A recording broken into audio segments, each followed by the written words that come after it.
O encontro com o inferno na 116.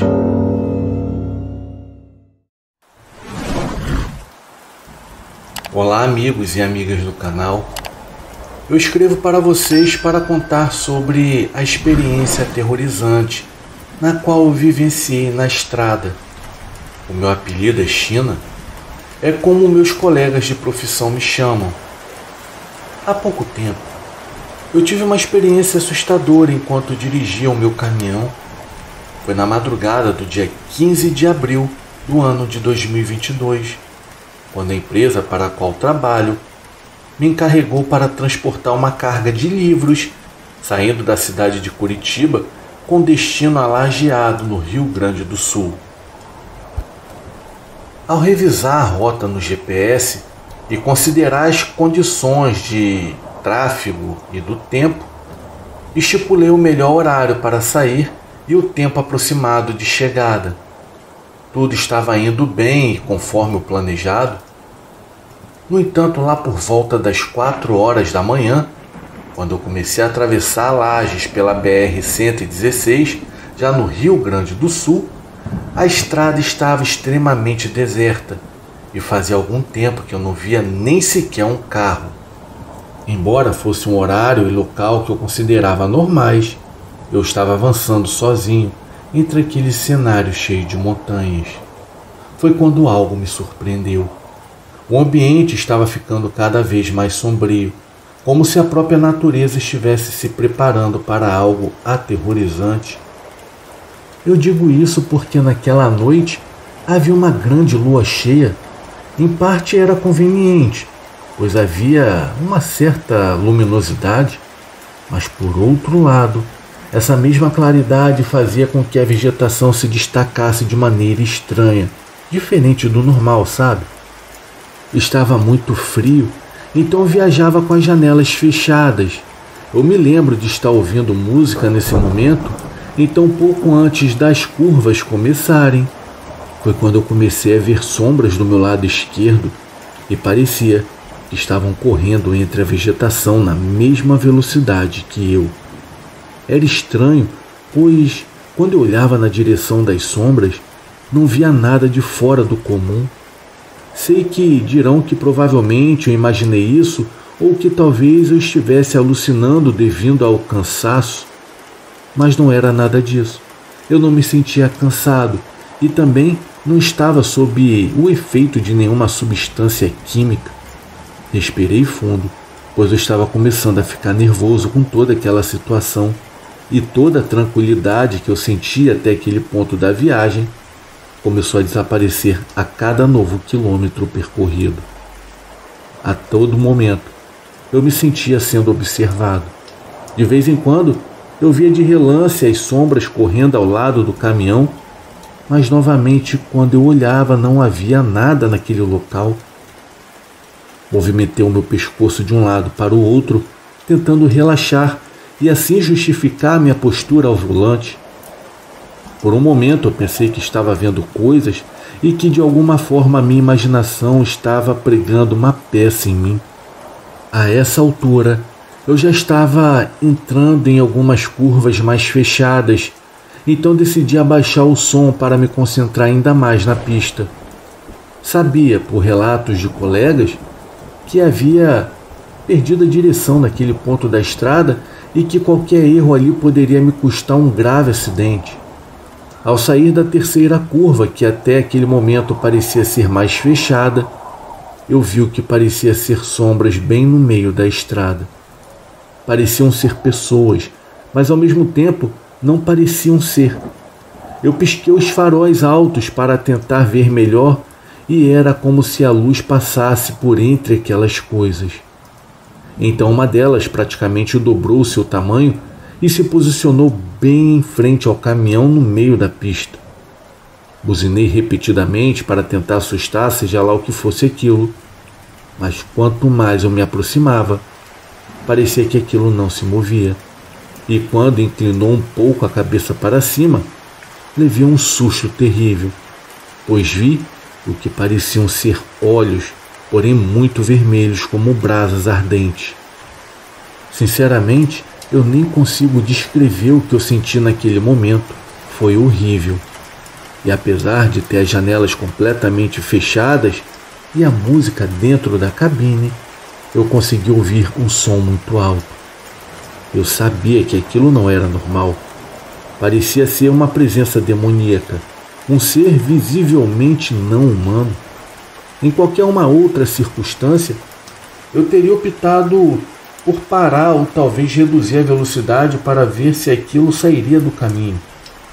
Mas pela postura que adotou e pela maneira como se movia, como uma névoa negra, uma verdadeira assombração, eu soube que se eu perdesse o controle, eu sairia da pista com tudo. Meu medo a essa altura já havia tomado conta de mim, mas eu tinha que fazer algo. Reuni coragem, respirei fundo e decidi atropelá-los. Na verdade, não hesitei, pois eu sabia perfeitamente que não se tratava de um animal ou alguma pessoa de carne e osso. Caso contrário, eu teria tentado evitar. Apesar de continuar avançando, aquela criatura não saía do meio da estrada. Acelerei um pouco mais, me agarrei ao volante, embora não quisesse aumentar muito a velocidade, pois depois daquela coisa havia uma próxima curva. Eu centralizei o caminhão para dar um golpe certeiro e evitar perder o controle, mas a alguns metros as figuras não se moveram. Eu passei entre elas, entrei na próxima curva e continuei em frente. Obviamente, eu não ia parar para ver o que havia acontecido. Ao sair da quinta curva, olhei pelo retrovisor esquerdo, com a luz da lua e as luzes traseiras das laterais. Eu vi algo que me paralisou completamente. Aquela besta demoníaca estava me seguindo. Os seus olhos horríveis brilhavam como duas chamas vindas do próprio inferno. O que me deu ainda mais medo e desespero foi o fato de que aquele ser estava pairando na lateral do meu caminhão. Devido às curvas perigosas da área, eu não podia acelerar tanto, pois seria muito arriscado. Aquela criatura rapidamente se aproximou de mim, e eu não sabia o que ela pretendia, mas estava determinado a me tirar da estrada. Pouco a pouco, eu comecei a temer que ela realmente conseguisse o seu objetivo. Depois de mais alguns quilômetros, eu cheguei a uma parte da estrada que era um pouco mais reta. Eu estava muito tenso e nervoso naquele momento, o que dificultava ainda mais acelerar. As minhas mãos suavam e tremiam intensamente. Naquele ponto, eu já sabia perfeitamente que eu estava enfrentando um ser sobrenatural. Nenhuma criatura poderia se mover daquela maneira. Eu estava a bordo de um monstro de metal com toneladas de peso, mas eu não podia deixar de me sentir vulnerável diante de uma criatura desse tipo, pois eu não sabia como me livrar dela e como sairia daquele encontro. Porém, antes de entrar no segundo sistema de curvas, aquele ser conseguiu me alcançar e se posicionou bem ao meu lado. Essas curvas eram as mais fechadas e eu tinha pouca visualização. Eu vi que aquela espécie de névoa se posicionou ao meu lado e por um breve momento desapareceu. Foi quando eu senti um leve impacto na lateral do meu caminhão. Seja lá o que fosse aquilo, tinha força suficiente para se chocar contra aquele monte de ferro e sem sofrer qualquer tipo de dano. O pânico já tinha tomado conta de tudo e, sinceramente, eu senti que ali seria o meu fim. À minha frente ainda haviam muitas curvas a atravessar, então eu tentei me acalmar e dirigir com cautela, diminuindo assim a velocidade. De qualquer maneira, eu não ia parar. Eu estava dirigindo na maior velocidade que a estrada permitia. As minhas pernas e mãos tremiam. Eu estava mais do que assustado, mas eu não sabia o que fazer, porque percebi que aquilo não estava mais ao meu lado. Eu olhava para todos os lados, mas eu não conseguia ver nada. A única coisa que eu pensei em fazer foi rezar. Eu implorei para Deus e pedi que, por favor, me ajudasse a me livrar daquele ser infernal, Eu lembrava a todo momento dos meus filhos e da minha esposa. Eu não sabia se eu sairia vivo daquilo. Tenho certeza de que jamais passaria pela mente deles que tive um encontro com uma criatura vinda do próprio inferno. O ambiente estava muito claro. Não havia neblina nesse momento. E nessa parte da descida, as curvas já tinham ficado para trás. Então arrisquei aumentar a velocidade e percebi que aos poucos eu fui deixando para trás aquele ser demoníaco. Mais adiante, eu comecei a ver luzes de algumas casas. Eu estava chegando a alguma cidade, mas eu não sabia qual. Com mais iluminação na estrada, aquele ser foi ficando para trás, parado em meio à escuridão. Finalmente, ele tinha parado de me seguir. Eu respirei fundo e só naquela hora eu soube que eu tinha conseguido me livrar dele. Continuei em frente e avancei até chegar à próxima cidade. Parei no primeiro posto de gasolina que eu vi. Assim que desci, ainda não podia acreditar no que eu tinha passado. E sinceramente, eu não tenho a menor ideia do que eram ou o que realmente queriam aquelas figuras sombrias e diabólicas. Mas de longe, esse foi o pior encontro que eu já tive em todos os meus anos na estrada. Boa noite. O preço da ganância.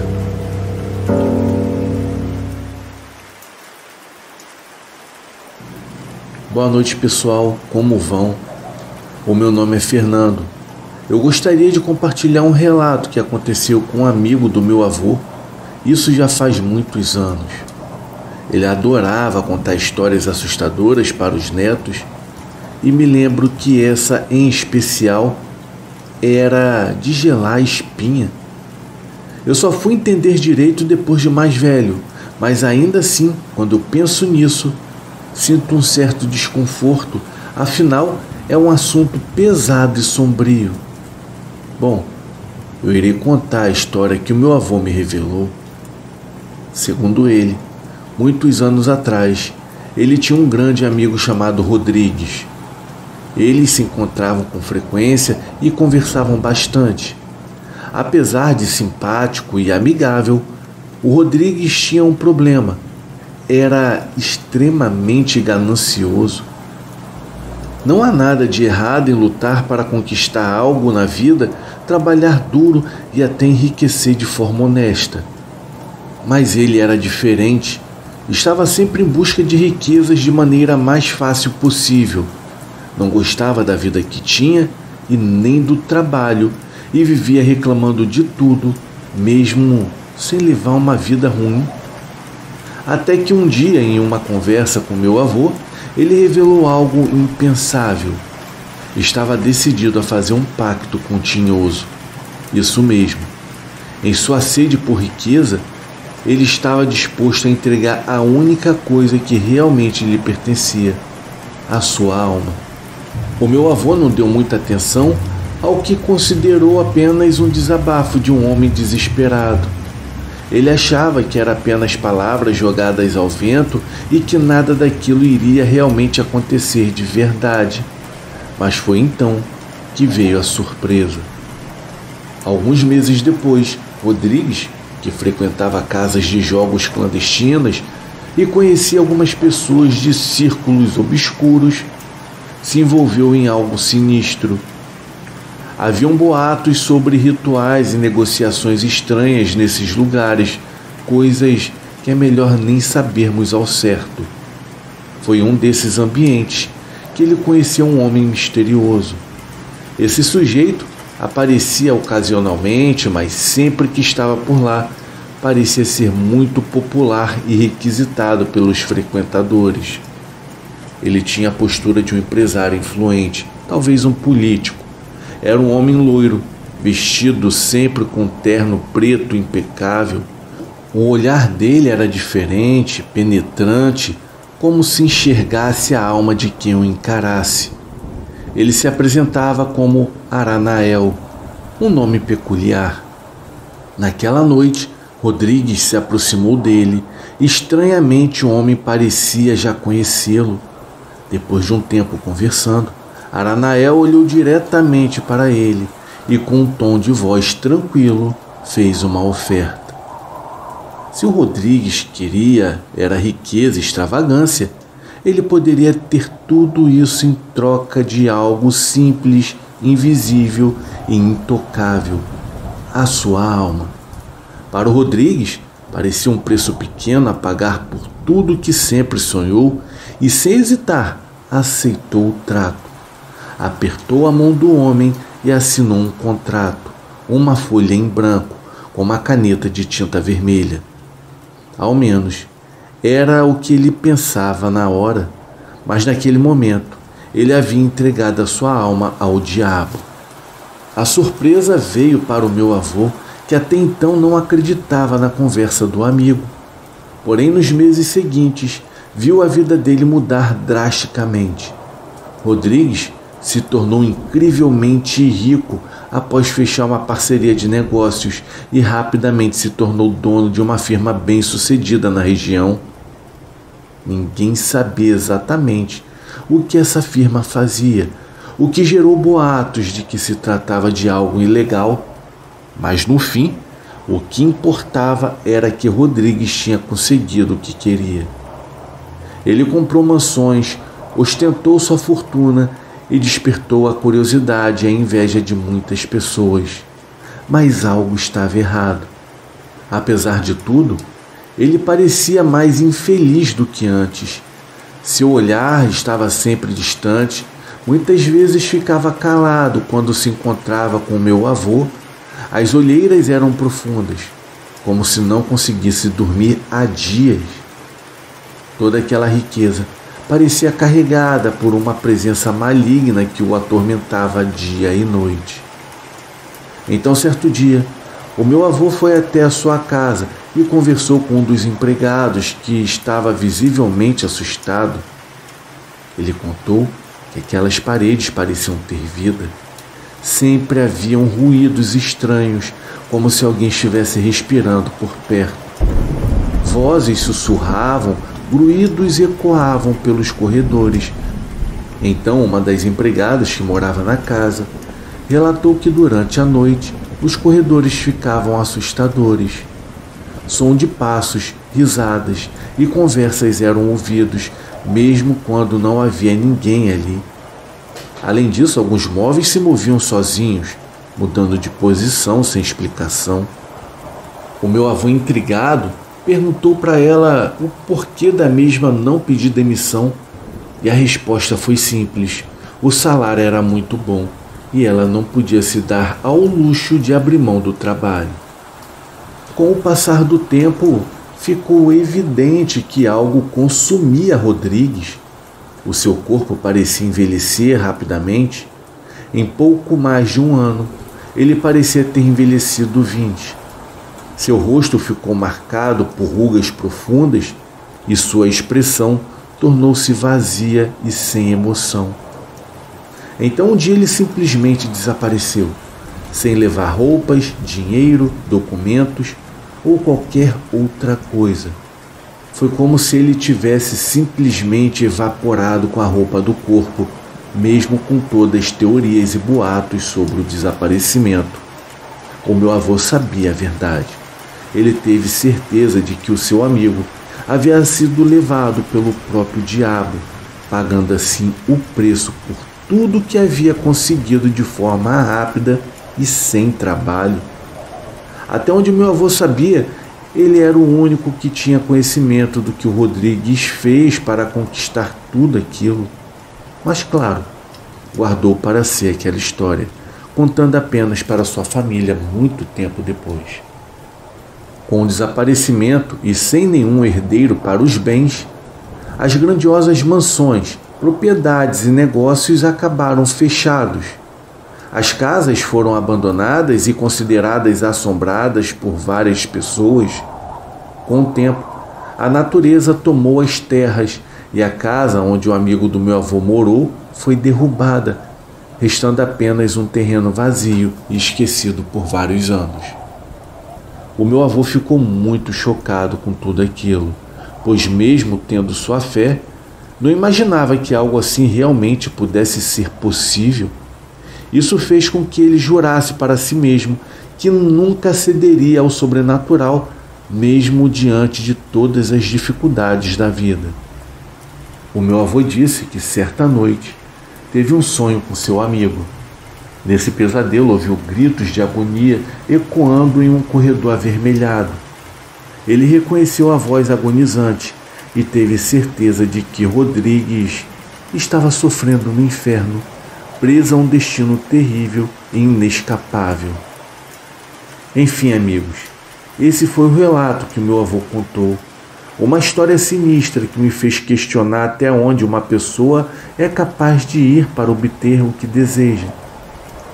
Vivemos em um mundo estranho e cheio de maldade, mas escolher o mal é sempre uma opção. E o que realmente me assusta é que tantas pessoas escolhem esse caminho. Independente de suas crenças, o meu avô sempre diz que é melhor ter pouco, mas ter paz, do que ter muito e viver em agonia.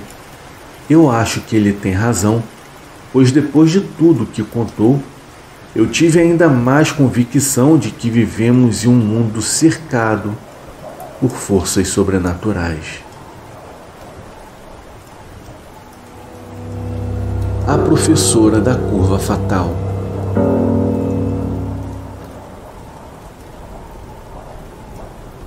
Eu irei compartilhar um relato que aconteceu comigo há algum tempo, enquanto eu transportava uma carga. Trabalho como caminhoneiro e nesse ofício passamos a maior parte dos nossos dias na estrada.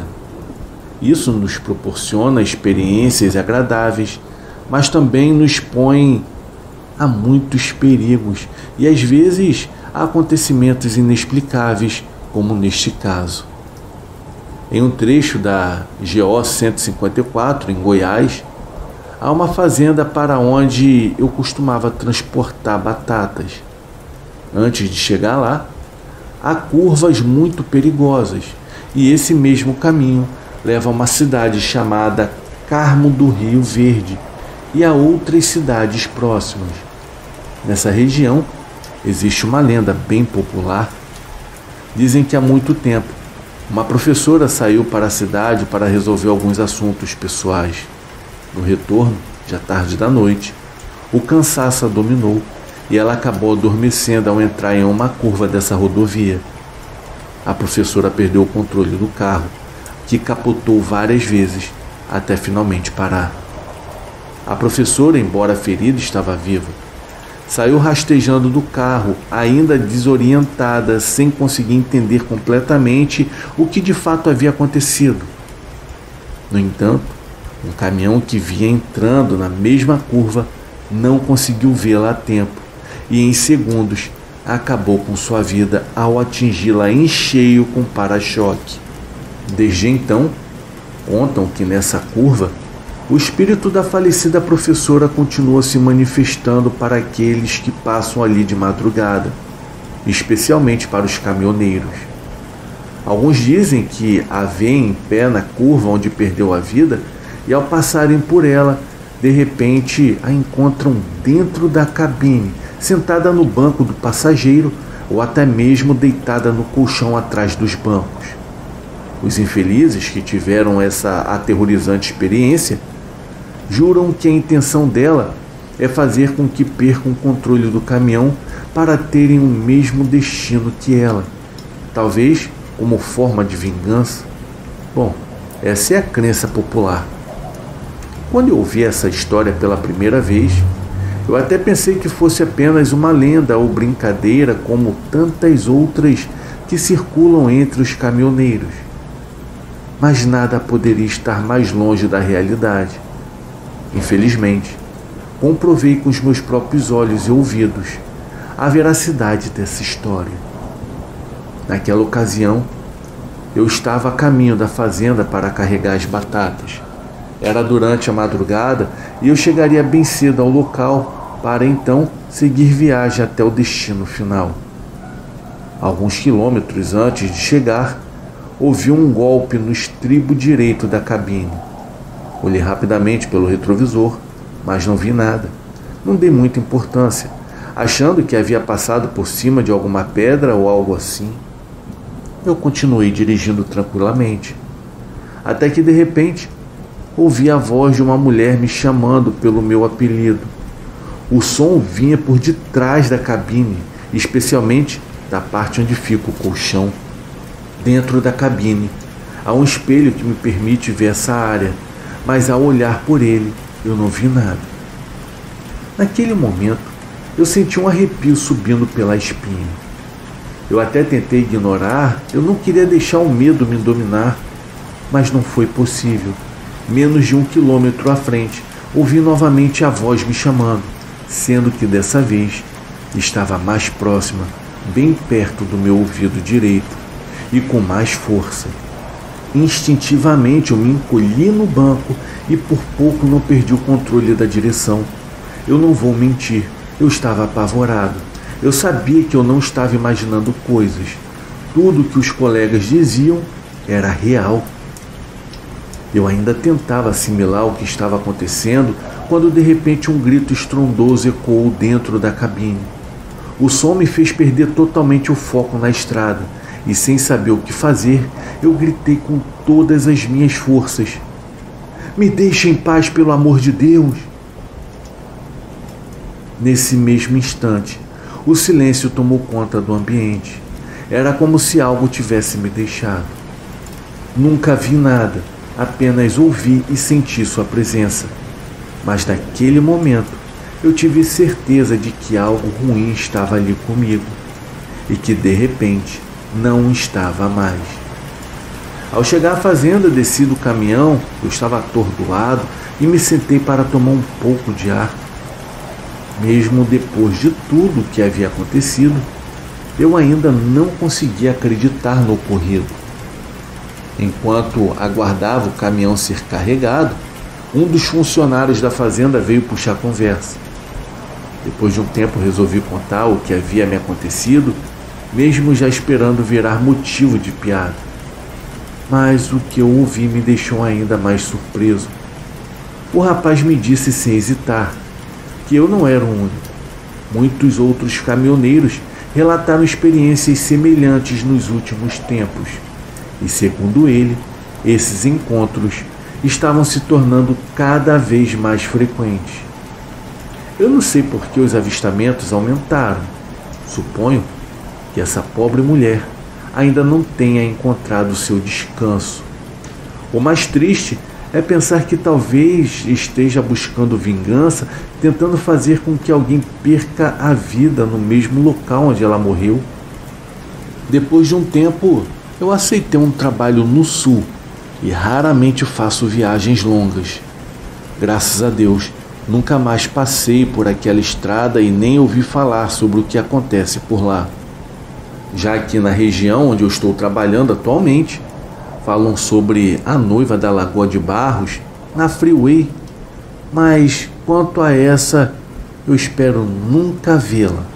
Acho que já tive a minha cota de experiências nessa profissão. Obrigado por ler o meu relato.